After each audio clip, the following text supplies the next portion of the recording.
Hello, I'm Steve. A little about myself. I'm a retired law enforcement officer with 20 years of service. I began my career in the jail, worked the road, and became an investigator. During my career, my training consisted of everything from SWAT to becoming a state certified crime scene technician. I've investigated crimes from thefts to homicides. After retiring and becoming aware of true crime and web sleuths, I started my channel for web sleuths to better understand the perspectives of law enforcement. Not only do we cover true crime, I go out into the field and assist families who have lost loved ones to homicide and their cases are considered cold. Join me as we look and bring attention to these critical cases. Hello, everyone. Glad you're able to join us tonight. If this is your first time here, welcome. Tonight, we are, of course, we'll be looking at the Delphi case and talking about recreating certain aspects of the crime scene that was referenced in the Frank's um, motion before the court. And so it'll be a little bit different presentation tonight. We'll be having a video. I'll be talking while the video plays. After that video, we will also have a short slide presentation where we have some still images from the video so I can discuss in depth some of my findings and observations made during the recreation of this because it's important from law enforcement perspective to not only visiting the crime scene, which I have been to Delphi several times, went to where the crime scene and made certain observations about not only the crime scene, but adjoining properties and the ability to assess where the crime scene was and why it would be selected in that one or the crime scene located in that secluded area. But as always, while you're in chat here, have respect for families, others, and for our mods. So if you have any questions during either the video or during the slideshow presentation, throw them in chat. Mrs. Steve here will give them in order, and I'll answer all I can at the end of the presentation. So with that being said, I will turn my camera off and we're going to go to the video. And so as you can see here, I started the video all off from, and I recreated a crime scene using pool noodles rather than branches. I did this for the contrast so that you can see that as you walked around the area, and let me stop this just for a second, that as I walked around were the victims, and this scene is recreated from some of the uh, terms and descriptors used by the attorneys in the Frank's motion, and then also from some news agencies that had seen pictures and or had recreated a slide showing how they believed that the layout of the branches were. So I went in and positioned two mannequins in a wooded area on my property here in Georgia, and went out and took that slide and the representation of what was in that image and recreated it. Now, is this going to be exactly what the crime photos show? More than likely not. But if there's branches used, it will be in some variation of this recreation, and um, it'll have a little bit, you know, there's two sides of the story about what the branches mean. Law enforcement is from looking at how they have and the direction they've taken the investigations. They think that the branches are just a random tossing of limbs onto the victims for whatever reason. Are there other reports that may argue within the behavioral analysis unit of the FBI that, yes, there may be more to it? And I agree that they could be. And we're going to discuss that because that is something that as I was recreating this and looking at the effort it takes to go out and find limbs and branches to bring and place on victims, it has a meaning. What is that meaning? Was it the simple meaning of concealing the victims, or was it something far more? And was it part of a different type of ritual? Because rituals can be just a signature of some type of offender that has created or has committed other offenses and used similar acts. But we'll be talking about that a little bit more in depth also. But while I was recreating this and using these pool noodles, and of course, I also have a different stage in this video where you'll see I went out and gathered up actual limbs. And you'll be able to see the time required. And I wasn't rushed. I took my time, walked around, gathered up from the natural environment. I did not bring anything into the forest, did not move anything within the forest. Everything was in its natural state of where it had fallen over the years.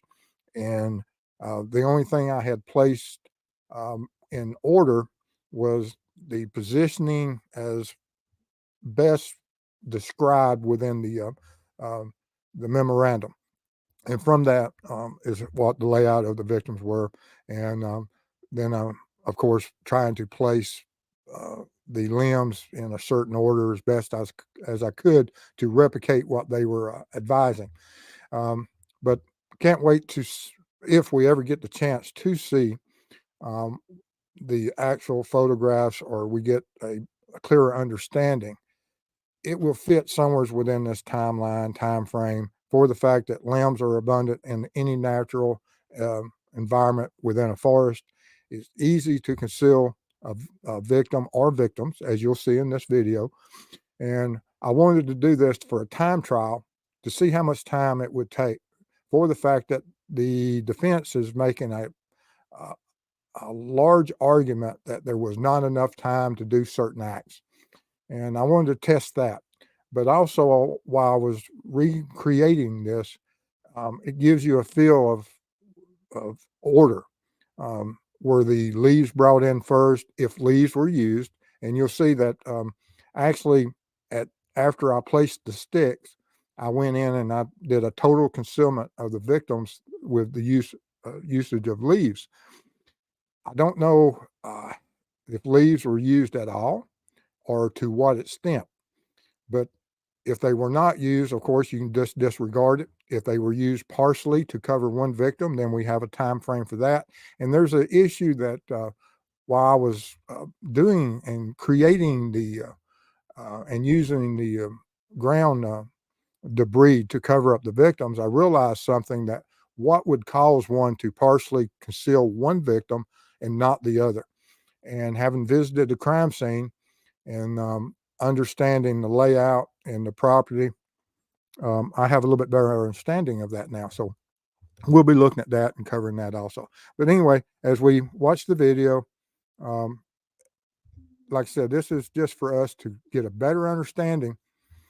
Not only that, if you looked at the layout of the limbs and you're at a certain position, of course, they could have certain characteristic that was said, oh, these are runes or whatever the of some type of pagan ritual. But are they random, or were they placed there specifically for a reason? Don't know. But as you walk around, you get different angles, you get a different view, and you can see that from certain areas, it just looks like limbs laying on top of what could be the victims.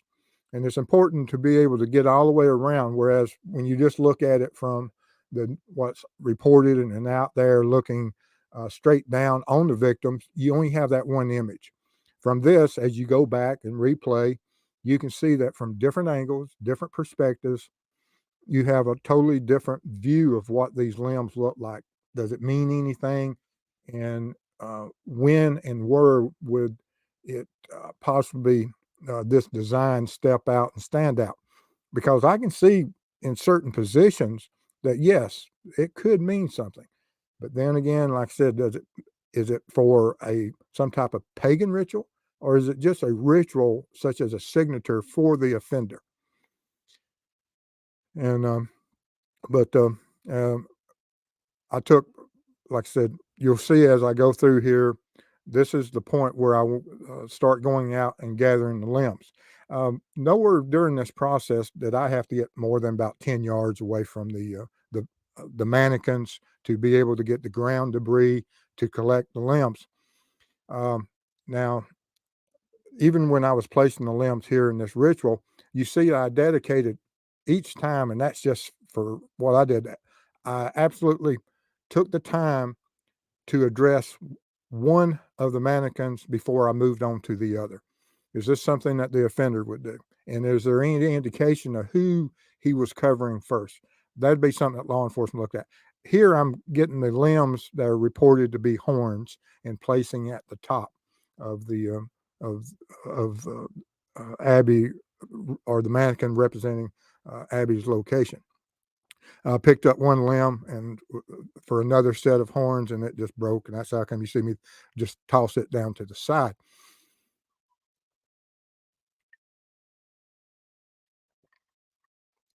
Um, as the process was going through, and I was moving around through and looking for the ground debris, um, you can see I'm not, I'm pretty slow paced, very deliberate. There's no rush to it. But even gathering the limbs, I think only took me um, about, I think, just around 3 minutes or a little less than 3 minutes. So it wasn't that long of a period to be able to gather all this debris up, and that if you were creating a certain type of signature, or creating a ritual to serve some purpose.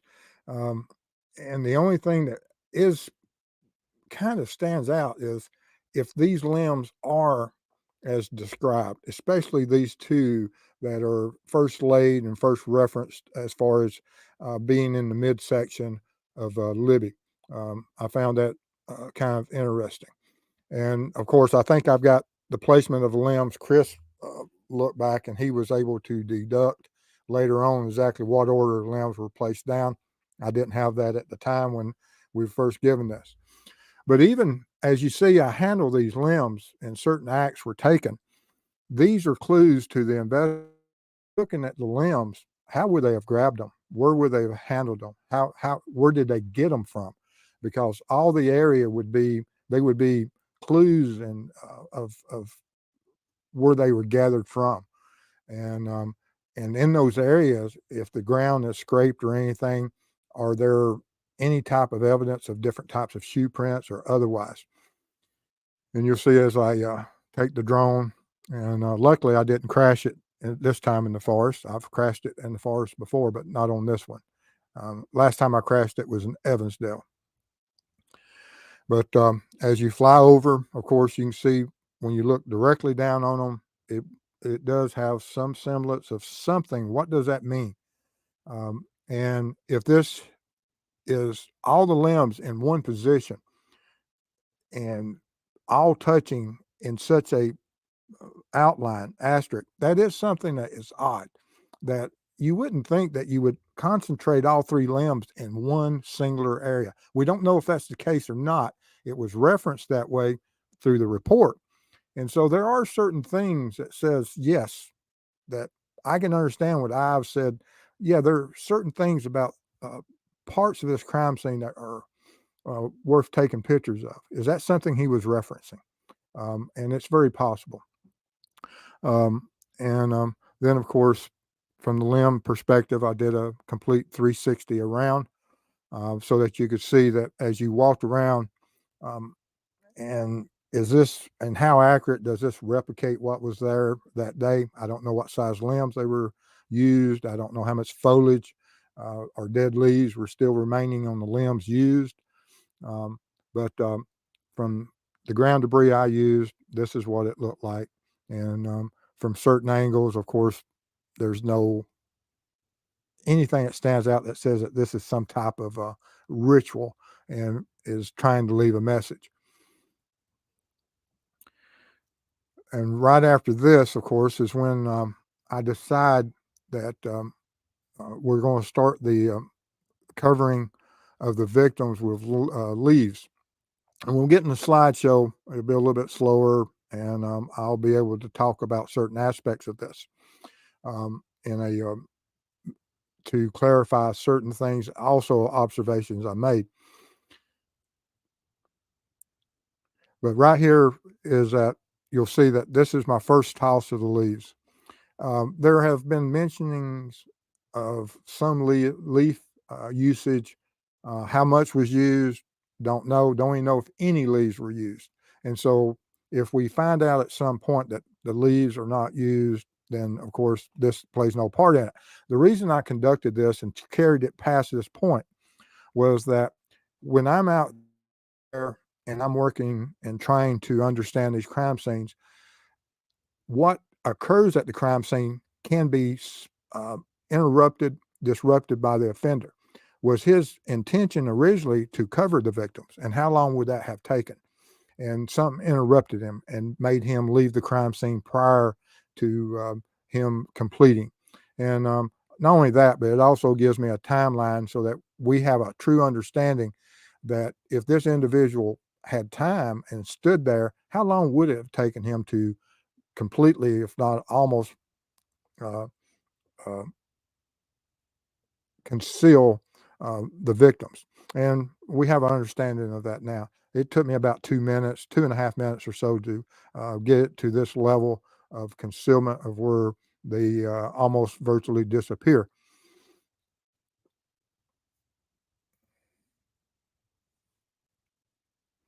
And so and as you like I said, there's certain aspects of this, and the reason I do these is to try to get a close timeline and what will be seen, and as we see the more releases from the defense and prosecution about the crime scene, and it'll be somewhere. I bracket it as much as I can, just like I did with the earlier CSI aspects of it.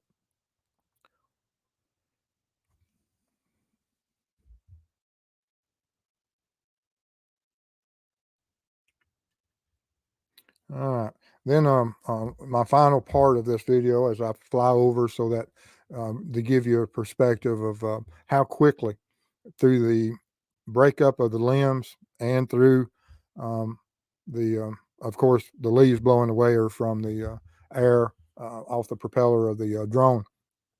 But you can see that it absolutely, within 5 minutes, you could combine the two between the limbs and the leaves of whereas if you're not paying close attention, it's easy to miss that there's anyone there other than the foot sticking out or the hand.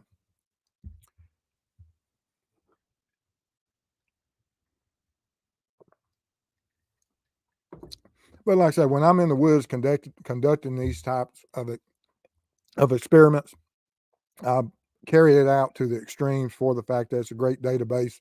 That if it doesn't reference anything that occurred in this case, it will in other cases, and we can speak about it. And we always have this in our files, and I don't have to go out and recreate some of these things and disturb the neighbors. Um, and Mrs. Steve says, "Are you going out to play with your dolls again, or something?"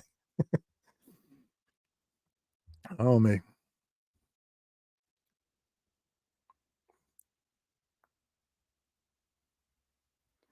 All right.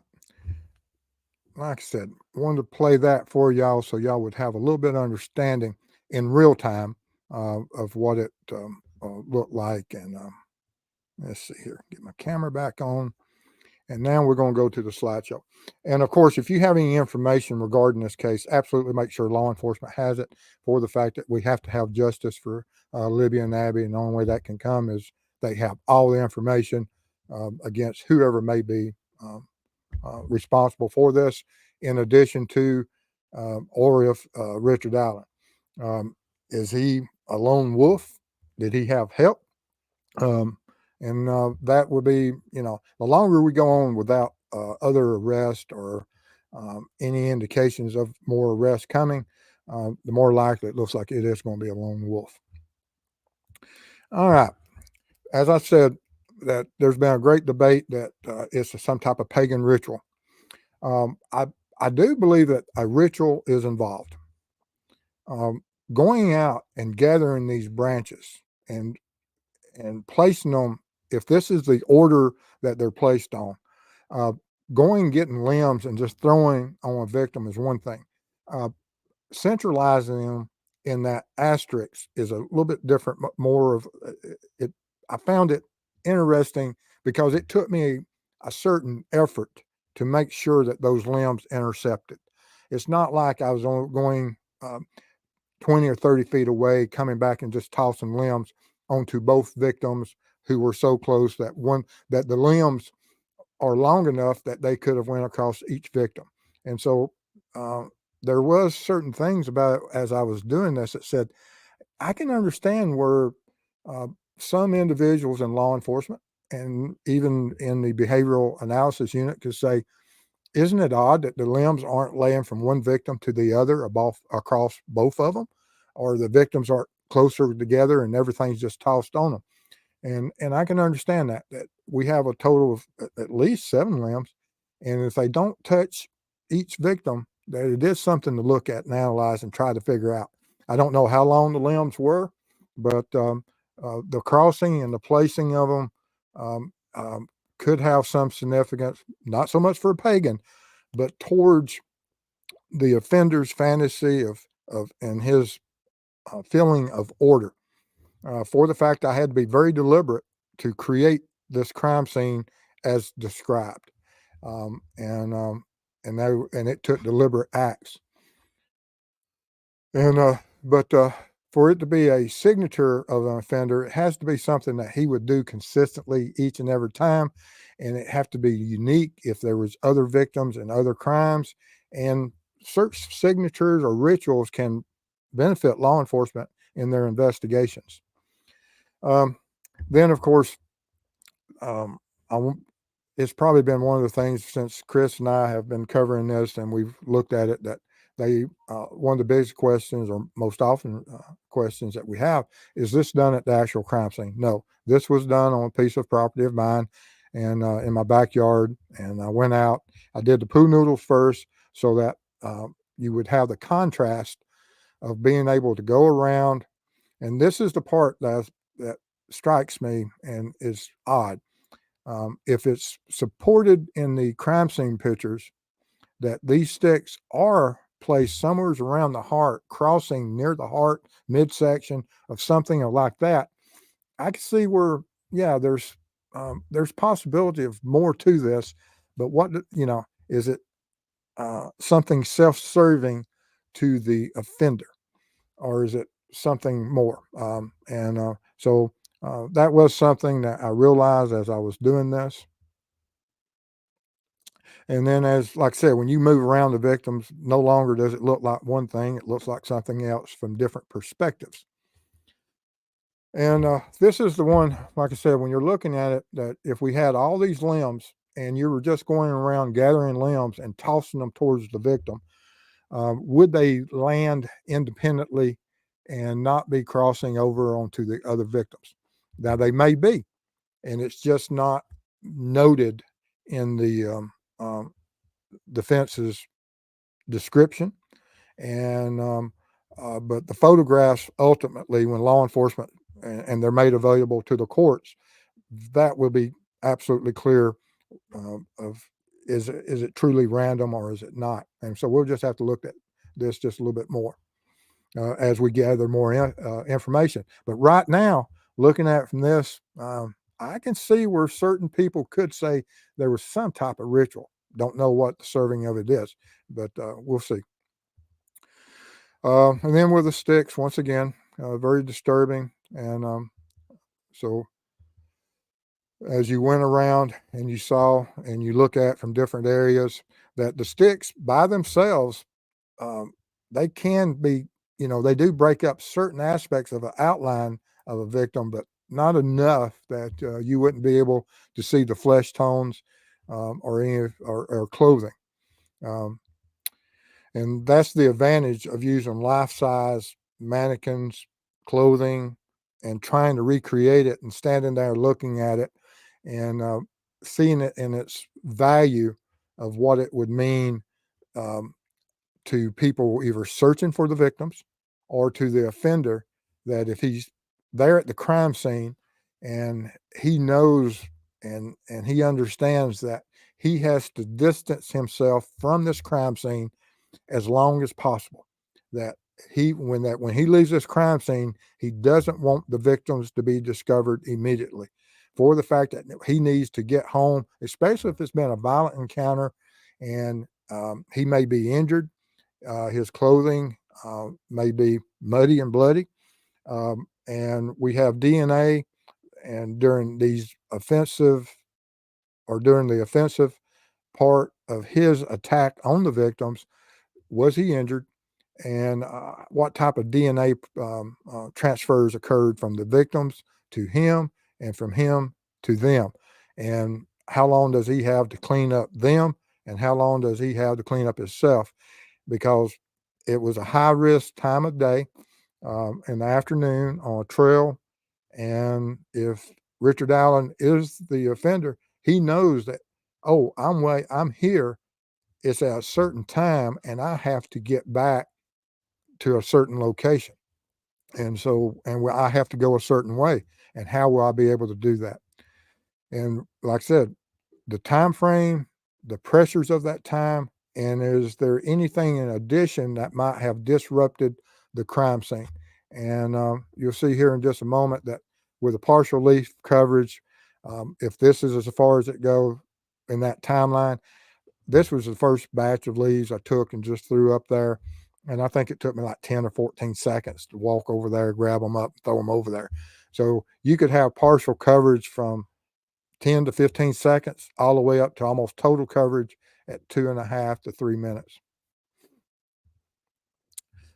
And as I was speaking earlier, one of the things that may have disrupted him, and this is speculation totally on my part, but while I was at the crime scene, myself and our escort and Purdue RN was there also, that the homeowner across the creek that came home, and that driveway is slightly elevated above the crime scene, so that if we have an offender that has committed a crime, and we have to understand that criminals can only stay at crime scenes as long as they have total control of everything.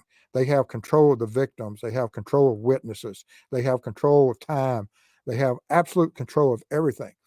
And without that control, certain possibilities and possibility of capture, discovery, law enforcement en route, setting up, whatever can occur. And so, is this one of the things that may have disrupted um, the the offender during his movement of the limbs and of the leaves? For the fact that while standing at the crime scene, the neighbor drove up the driveway, and you can hear a car going up that gravelly driveway. And there's a certain area that's only around 100 yards that when you're standing there in that general area, that from an elevated position, you can see the house on the hill or parts of the house on the hill. And you can see that when the homeowner came home on that specific day that I was there, he stopped on the hillside about 100 yards away, slightly elevated, and stopped his vehicle probably for almost a minute. And absolutely, in those conditions, there's no leaves on the trees during that time of year, and absolutely could see his vehicle clearly, and he could clearly see us. No ifs, ands, or buts about it. So if you were an offender and you were there in the process of covering your victims, and then you have a property owner that arrives home and you watch him drive by, he may even have stopped that day. Or if he drove on by and now he's on the, you have some potential of a witness with the high ground going into a house, going into a yard, for the fact you have no control over this witness. Would that put you in a different mindset and make you do things such as, I've got to go, I can't stay here, I won't be able to continue to cover the victims? Don't know. Or did it have any impact? Did it occur? We have no idea. But it's things like that that we have to look at and analyze and try to understand. Was there some type of discovery? Are there certain things like that would happen? Um, but I completely covered the victims, mannequins, and representation of the victims for one reason is that to get us a timeline of how long it would take, and there's no reports that I am aware of. Now there may be references made by different people in the public, different family members that how much was or how well they were concealed. I don't know, but you can see that, like I said, within 5 minutes, it would be hard to be able to find these victims. And if it's in low light situation, you can forget it. You're not going to see them in low light conditions. Even from straight above, you can see that it's hard to distinguish and identify them. And but that's why I completed this control test, is trying to get a better understanding of looking at it. How hard is it to gather up everything to require to get it to this stage? And it's not hard. Um, and the placement of the limbs, and are they random? And that's the big argument. Um, I had, law enforcement, FBI, I think, says that or there's been references made to the FBI having that the behavioral analysis unit says that, yes, there's some type of ritual. And But what kind of ritual? Is it something just from the serial offender aspects of it, or is it some type of cult that they're trying to link to? I don't know. I haven't seen the report. But just wanted to bring this to everybody so you can have this, and of course, debate it, argue, let me know how you feel about it, and any questions you have, we'll be getting into those now. All right. Got any questions? You got a couple. All right. All right. We're going to start with some blue lights first. And Miss Brenda Birkenback gifted a membership. Thank you for Miss Brenda. Thank you for your support. All right. Then hold on one second. And I have Curtis West. Excellent. Thank you, with sir. a super sticker. Thank you. Appreciate your support. And let's see here. All right. So now let me go find you some questions. All right. And from Thieves Through at True Crime Web, if you had this same setup on Ron's land, do you think they could be seen from opposite side of creek? If it's in this stage here without any additional uh, ground debris, and it's just the limbs only, and if it's limbs that are representative of, let me go in here to this. Yes, I think they could have been seen from the location of the particular place that the homeowner, on the day that I was there, that when he went up the driveway and he stopped there, could he have looked down and seen this? I believe so. Now, with no movement and understanding that what the human eye can detect due to our training and SWAT and sniper about movement and the breakup of trying to break up the outline of what anything that resembles human outline, um, that once you break up that outline, the human eye won't pick it up unless there's certain types of movement. And was this part of the plan of an individual that had some type of idea about trying to conceal? Don't know. But just the limbs by themselves, I think they would have probably stood a chance of being absolutely seen. Me. Uh-huh. Okay.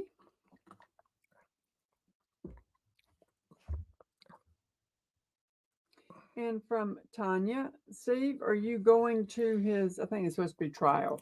I probably won't be able to. I've got several code cases. My absolutely trying to keep up with those, and got some other trips planned, and trying to get everything handled on those code cases that I'm working. But no, it doesn't. Streaming it. Yes, now streaming it, um, I might be able to do that. Depends how good the internet service and where we're at that time. All right. And 63 Clocks at True Crime Web. Question, Steve, if there was DNA evidence, such as under the girl's fingernails, would this info have already been made public? Thank you.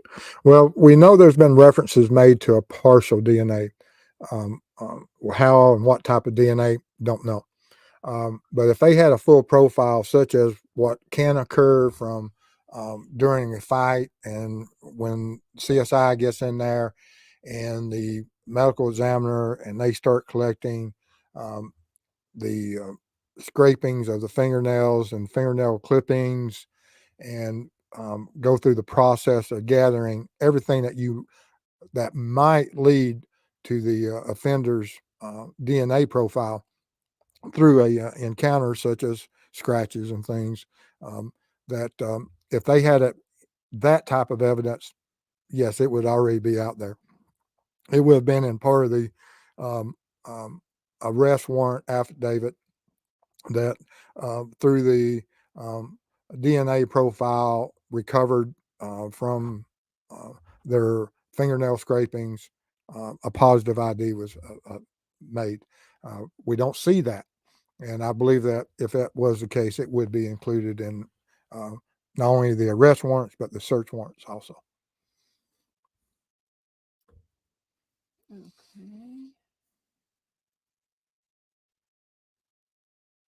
And from Olivia, she talked about the leaves, said Becky during an interview said Libby was covered with leaves. Oh, okay. So, and how well covered, don't know, but the photographs will show that. And like I said, all we have to do is address what part and how long, um, how well she was covered. But we know that at the utmost, it would have took 2 to 3 minutes, and as minimum as just a second or two. All right. And history underfoot, was the scene set up for him to take photos, video? He wanted a certain look, like a photo shoot. It's possible. I mean, anything's possible. And in the Ron Logan FBI um, affidavit for the search warrant, they mentioned that. And is that what they were thinking when they saw that? Yes, we have some strange issues about these limbs. And of course, if you're on the FBI uh, uh, train about is it Ron Logan or not, and if you're on that same train that says that the FBI is infallible and that they're always correct, then of course we're on the wrong track here with, or at least the defense will say you're on the wrong individual. And will they embrace that? I believe so. And I believe they're going to be bringing some FBI in to testify in the behalf of Richard Allen. But doesn't mean that is the case. It's just that the defense will use what they can. And but it is that the FBI mentioned in those affidavits for the Ron Logan search warrant that they believe that this type of individual would memorialize it in some manner, such as taking photographs. And it's quite possible. BTK did. Uh, he was quite the um, generator of all different types of photos, not only of the victims, but of himself. Okay, we're going to go grab some blue lights so I don't miss anybody. We've got, I can't click and do that. Alley Cat, $3 super sticker. Thank you. Thank you so much. And then Mr. Josh the Posh, been a member for 10 months. Thank you. Thank everyone for all y'all's support. We appreciate that. Oh, I just had another one pop up from him. Okay, and Josh? $5. None of my silly questions for me today, Steve. Was busy cooking dinner. Had my ear open, though. Good show. Thank you, Josh Posh. Appreciate it. Thank you. You don't have any silly questions. No question is a silly question. Let's see here. And this here is from Joan. Steve, I've been so frustrated since the start when I think it was clear BG had little feet, which would have eliminated many. Do you think with the gathering he did, they had to have footprints? I would think coming across that creek and up those banks that there would have been some type of indication of some type of shoe pattern. Now, it may have only been a partial. Um, don't know. Uh, and we will know at some point. Now, if they do have some clear and definitive photographs of certain shoe sizes and the shoes from the victims, which they may or may not have, well, I think they found everything. So they know those shoe patterns. They wouldn't know the shoe patterns, but they would be able to tell if they crossed a certain part of that creek in ideal conditions, that how many led into the creek, when did they go into the creek, where did they go into the creek, what were the conditions on the far bank, was there anything, as you look from the helicopter, there's not the sandbar that you can see in the winter conditions, such as what right now in certain parts of the creek you can see here in the late summer. So, but going up that bank, there is a possibility there would be certain areas that would be conducive to leaving um, shoe prints, and if so, they would have them. I can't see them missing them. Okay. And from AJ, if someone planted the bullet to frame RA, then why wouldn't they have tipped off the cops that RA is BG? Why wait 5 years for RA to be arrested? And how would you be able to go out and randomly find a bullet from an individual, and it actually is someone who says, "Oh, I was on the trails that day," and so mathematically, trying to frame someone um, and who is actually at the trails that day uh, makes no sense. Now, of course, there are going to be people out there that says, "Oh, so and so may have saw him there," and then said, "Oh, let me go to his house, break into his house, get a bullet from his gun, bring it back to the crime scene." Anyone, how do you argue against someone that says, and they just go in and create um, so many contributing factors that support their theories? You can't argue against people that have that mindset. The likelihood of that occurring is absolutely zero, and I don't believe so. Um, uh, I believe that the individual on the bridge is Richard Allen, who places himself there. And if this expert says that's Richard Allen's bullet, then and can get that into court, um, Richard Allen's going to have a hard road to travel. All right. And from AJ, do we know whether all these branches are individual or connected by a limb? Um, I would think that at least some of them are individuals. Now, I did break one limb. The first one I laid on the this closest mannequin representing Libby, I did break it by just stepping on it. Most limbs, if they have any age and they're dry, you can break up to a 3 or 4 inch limb pretty easily, um, or at least I can. But if if it was green or otherwise, it may be harder. But if it's some of the ones that are aged and been laying on the ground a while, some of these limbs are easily broken, and it could be that. It could be just one or two limbs that are broken and then placed on the victims.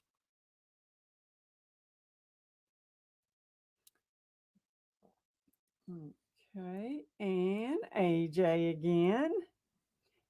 Couldn't he have rinsed off in the river? How far away is the river?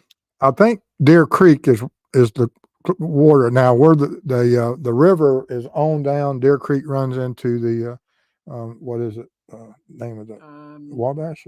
Yeah. Yeah, the Wabash River, which is on um, uh, down stream. So I don't know exactly how far the river is, but Deer Creek is within 50 to 60 feet of where the crime scene is.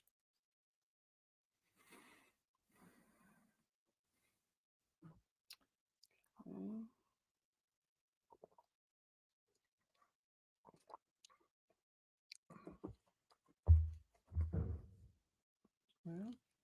Okay. And WL22, maybe he was going to ignite the sticks, ran out of time. Well, if he creates a fire, and you create fire in certain conditions, and where there's fire, there's smoke. And does an individual wishing, if he was trying to conceal, but now if he's trying to build a fire and burn them, that's one thing. But I don't absolutely think that's the case. A lot of criminals do wish to separate themselves as long as possible from the crime scene, and they do that through concealing the victims and separating themselves by time and distance.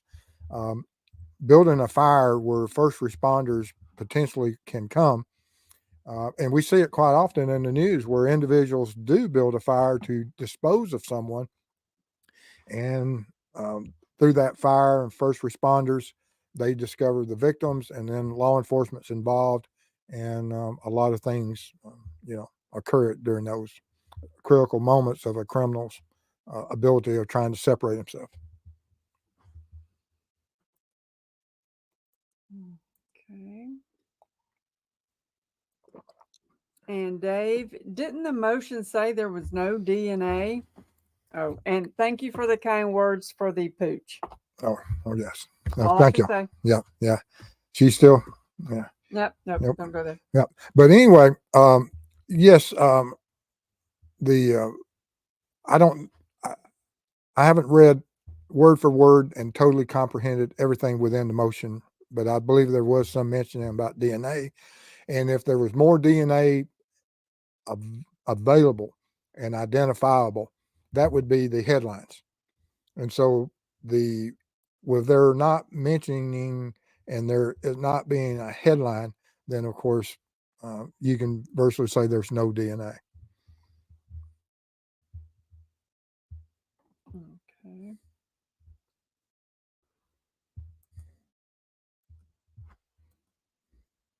And sees through at True Crime Web. What do you think the chances are of him hanging Abby from a tree on his own, per the defense narrative?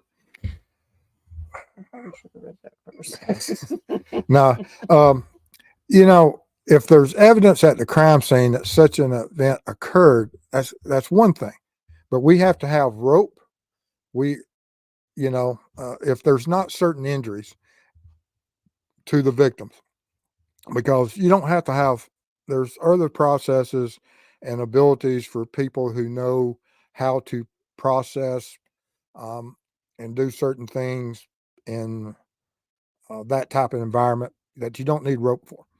But it requires certain parts of the human anatomy to sustain certain wounds.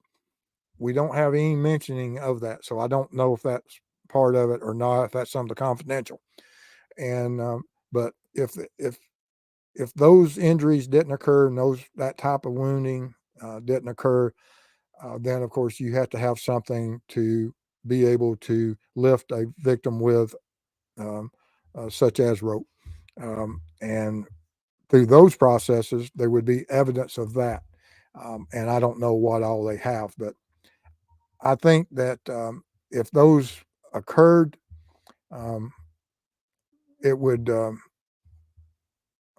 there would be more of a storyline to it. Not saying it didn't, but I don't have anything telling me right now that that is what occurred, other than this narrative um, that is given by the defense, which is when you read it, it's just absolutely out there.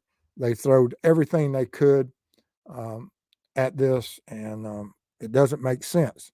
And generally, when things don't make sense, they don't make sense for a reason. Okay. And from Boston Christian at Steve, I know this must have been hard to work on out there. Thank you for doing this. I was busy, although I was pace myself. I thought it was creepy, but Yes, but I don't know that I could have done that. Let's just say that. Okay. And from Miss Charlotte. Quite simply, thank you. Thank you for the science and rationale. Your love for humanity and passion for the science is wonderful. So needed here. Thank you. Appreciate your kind word and your support. Absolutely means a lot to us. Thank you. Okay. Awesome. And from C's through, she's going to give you something else to do. All right. At True Crime Web, have you ever listened to the scanner audio and would you do a show on it? I've listened to parts of some scanners. I would have to look up the transcript, and I'll look at that and see what it says, and we might do that. Thank you for that suggestion. You better write it down so you don't forget it. We got notes everywhere these days, right? All right. You'll be able to read this. Oh, yeah. Mm-hmm. He gets on to me about my handwriting. Let's see here.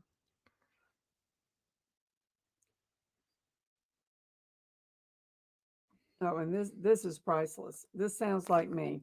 Lisa, you know you're hardcore when you have dinner watching true crime videos. You're sitting down. Or discussing or living with him and trying to eat. That was priceless. Let's see here. I'm not taking stick.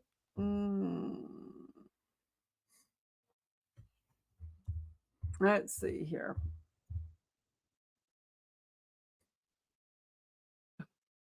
Dreamscape, this is me too. Hello, Mr. and Mrs. Steve. I was thinking about you today and came up with a great question. However, I'm old and forgot what I was going to ask. And I had your answer, and I knew, and I knew that. I had that same question myself, and I forgot the answer. Oh my gosh, that sounds just like me. So you know what? Write it down. I've got notes stuck everywhere. That's the only way I can do it these days. All right, let's see here.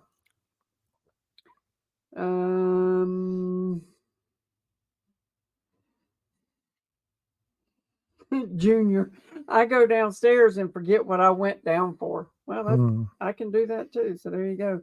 All right, you are done. All right, guys. Like I said, we conducted this trying to get a better understanding, and it opened up a few windows and doors for arguments that I wasn't expecting. But when we see the photographs and we see truly what is represented, it will answer a lot of questions. There's so much speculation out there about that this is exactly the way it looks. I don't believe that's so. I don't think any of us have all the answers to exactly how it looks. But within these trials and these types of testing, it gives me a little bit better understanding, and having been to the scene of some of the possibilities. And I do have a feeling that the offender was disrupted at the crime scene. And if the limbs were left and are random and leaves were used and he stopped using leaves, there's a reason. And was he disrupted? And right now I'm going along that path. But there are also indications that crossing of the limbs may have served some type of ritual for him. But with those in mind, I want to thank everyone for being here. Appreciate y'all being here. Appreciate the respect for the mods, families, and each other. And y'all stay safe out there, and we'll see y'all soon. Thank y'all. Love you. Thank you, mods. Couldn't do it without you.